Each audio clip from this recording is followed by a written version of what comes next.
YouTube, what it do? It's your boy Dez A1. Please say the A1 coming at you from the Big Dub Network, where we strive for the W's and we learn from our L's. Today we got a W, people.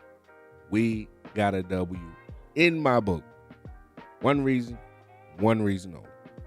After hiring Dan Quinn, I realized that we are another place that this man will be coaching, and all the other places, at least in recent history, that this man has coached is turned into gold. Everything that this man touches turns into gold. Legion of Boom, gold. Golden. Historical moments in Seattle went down in history so much that people even thought he'll end up going back to take over the head coaching role after being the defensive coordinator for so years during those glory days. So Seattle turns to gold. Atlanta Falcons, gold. I mean, it's in history. Yes, they were up, 28-3 in the Super Bowl, but as a Washington fan, I would also love to be up 28-3 in the Super Bowl. Maybe a different outcome for us if that were able to happen again, because I feel like he maybe learned from his mistakes. But like I said, he touched Atlanta. It turned to gold. He had them in the Super Bowl. They're very competitive for several seasons. Dallas, the putrid, terrible, shitty Dallas defense that this man went to coach turns to gold. Once again, he took nothing and made it into everything. Took a defense, made it great, arguably great, year after year after year. They got better.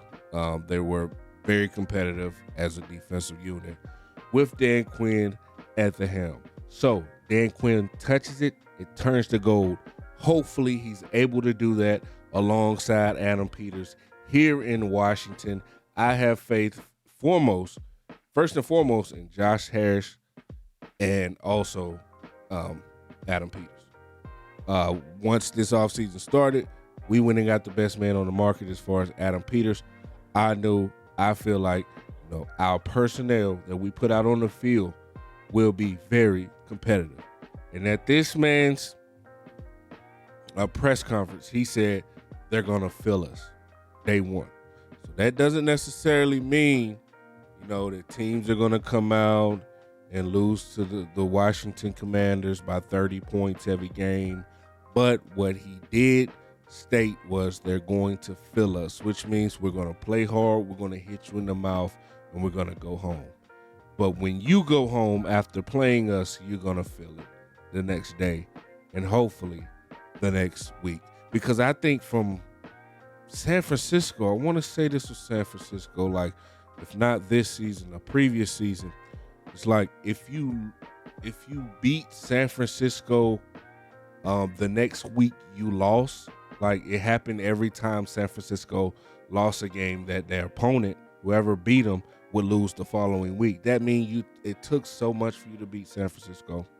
And it was such a battle, and they felt you. They felt them.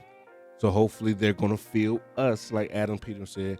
And what better guy at the helm than to know Dan Quinn is our head coach, going to lead our defense. It's undeniable that our defense in a couple years will be better than we ever saw it under Ron Rivera. This is not a Ron Rivera 2.0. Ron Rivera's defenses were never as good as Dan Quinn's defenses. His overall team has never been as successful as Dan Quinn in the past. But with all that being said, we have our head coach.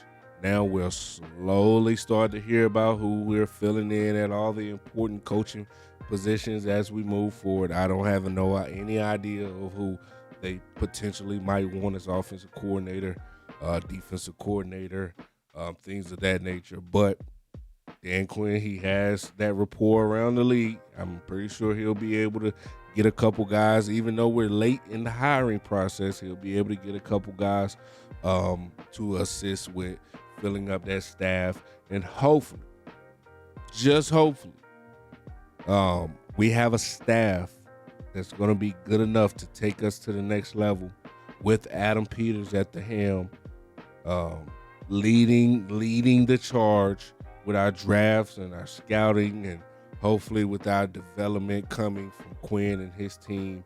I have no doubts that we can be successful in the future. I know from seeing most of these shitty ass fans out here on social media and comments and things of that nature, they're not happy about getting Dan Quinn. They're calling Dan Quinn a retread. I understand that he is a retread, but these same motherfuckers wanted us to interview Vrabel. Why interview Mike Vrabel if you don't want a retread who would be an even more immediate retread after Quinn has had current success as a defensive coordinator? But most recently, Mike Vrabel has been disappointing, to say the least, in Tennessee. And a lot of people are just upset, man. We didn't get the flashy new young guy genius hire that everybody wanted. Initially, that's what everybody thought we would get because it was hyped up so much. We didn't get that. So can we please move on as a group, as a fan base? Can we please move on and find the positive in this? Dan Quinn touches it, it turns to gold.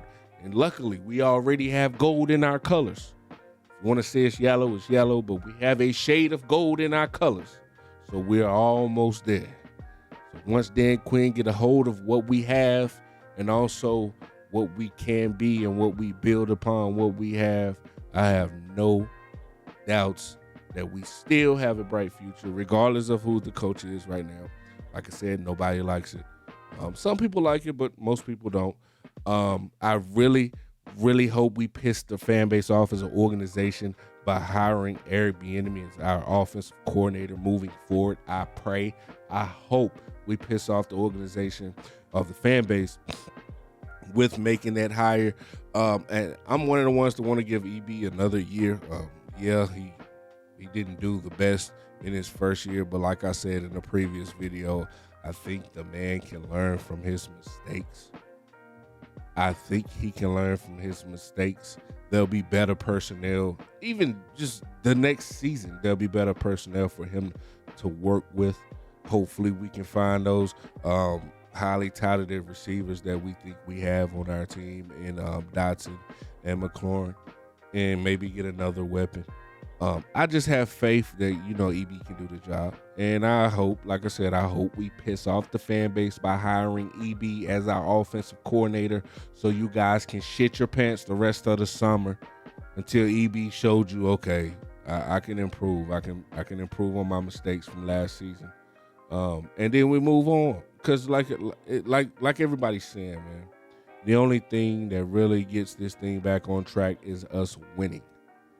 But I don't necessarily think that's true because we're not going to win at an excessive rate right off bat. So what does that mean? Go back to the coaching market next summer. I'm pretty sure everybody's going to be yelling, fire Dan Quinn and hire Ben Johnson next summer. The same shit. Hire Slowick next summer. The same shit. Same shit. Y'all still going to want motherfuckers that didn't want y'all. What's wrong with y'all, people? What's wrong with you people? Stop, sit, and think. Everything Dan Quinn has touched has turned to gold. We are on the way to being gold. The burgundy and gold is going to be super gold once Dan Quinn finishes. And I don't really want a team, okay, within 5 years, we went to one Super Bowl. Maybe we won it, maybe we didn't. We had a couple other playoff appearances. No, I want a sustained winning culture for an extended period of time. I've had, I've since I've been exposed to football, I would say I'm 34, so I'd say maybe since the age of 10. So 24 years of being a real fan of this team. I want 24 years of competitive football. One team that comes out and competes and ultimately competes for a championship. We don't have to win the championship. I just want to make sure that we're able to field a team and we have the type of organization that it's thought of when you say Washington. You think of, oh, they're winning right now. They've been winning for years, and those past years are come and gone. And then we're on to bigger and better things. The future is bright here in Washington. I am Des A1. Please subscribe, like, comment, do all those nice things. Be respectful to me in the comments. I'll be respectful in the comments to you. And until next time, Coach Dan Quinn. Till next time, eh?